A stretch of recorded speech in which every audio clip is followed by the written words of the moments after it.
And our first speaker now is Allie Munir, Portland-based blogger, writer, dancer, and all-around creative person. There's a lot of that going on tonight.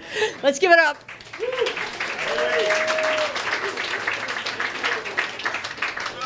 Oh, Mike, sorry. I'm wearing tall shoes. It's okay. It's a few jobs. So getting divorced is kind of the worst thing, especially if you were going through the kind of like sloppy, scandalous, totally all my fault divorce that I was going through in 2008. And anyone who's gone through a divorce will tell you that it's a lot about loss. And I lost big. I lost my husband, I lost my apartment, I lost some of my best friends, I lost half my furniture. I lost a lot. Although I did gain a few things. I gained a lot of guilt, gained a lot of shame. I gained a lot of really awkward interactions with people at the grocery store and family gatherings. And most important to this particular story, I gained a lot of weight, like 30 pounds. So, you know, maybe some people want to coast through sort of the consequences of their poor decision making with Cheetos and Pop-Tarts, and maybe that's okay for a little while, but flash forward 2 years later, I was rebuilding my life, I was buying more furniture, I was letting go of my regrets, and I was still shoveling down the zebra cakes like they were going out of style.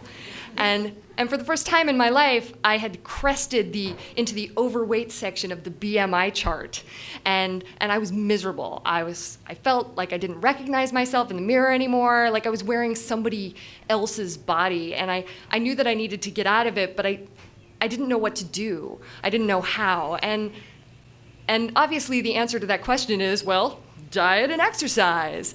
But I didn't, at that moment in time, I'd been through some shit. And like, I didn't want the obvious answer. Like, I wanted to figure out how to sort of learn to like this new body I was in, learn how to figure out how to like me in a double-digit pant size.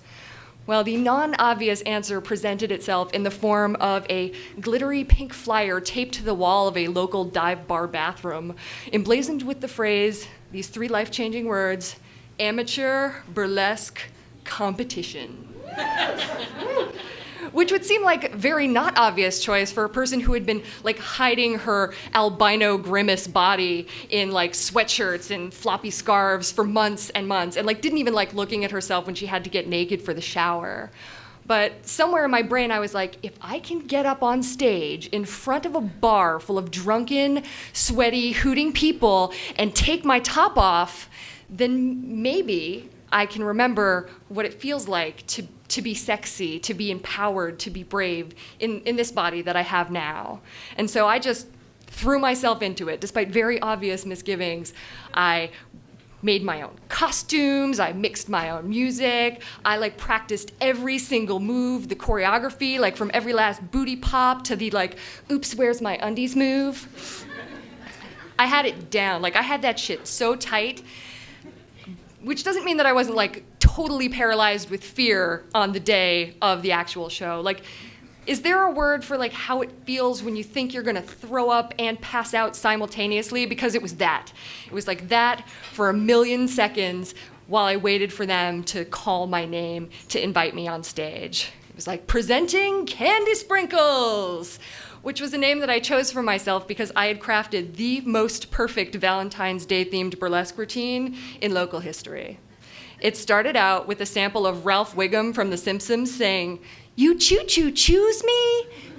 And then it cut to the Marilyn Monroe version of I Want to Be Loved by You, at which point I came out with a giant paper heart just so strategically covering my lady bits, and I pranced around for a bit, but then things got dark.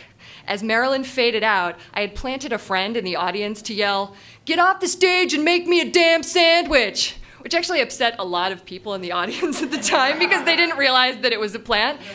But then there was like an ominous thunderclap, and then You Don't Own Me by Leslie Gore came on, and when I started to strip, like, "Don't tell me what to do," the glove came off.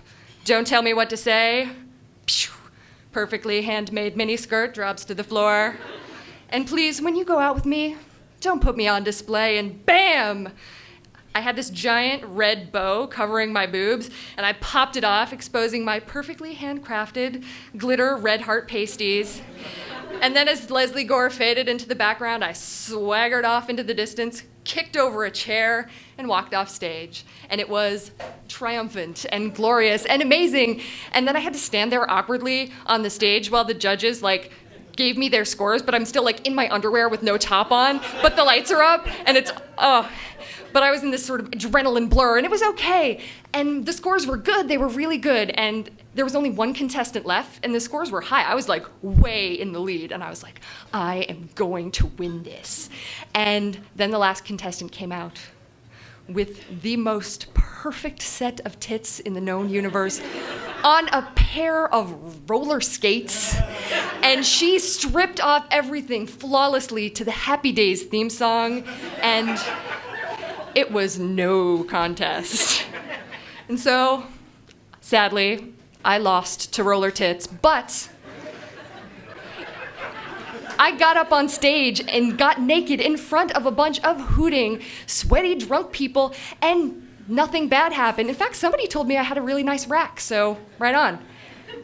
And even though I lost, it still sort of felt like winning. And, that was the day that I found my inner Candy Sprinkles, and it's been, 5 years now, I think? And Candy Sprinkles still shaking it on stage, regardless of what the BMI chart says.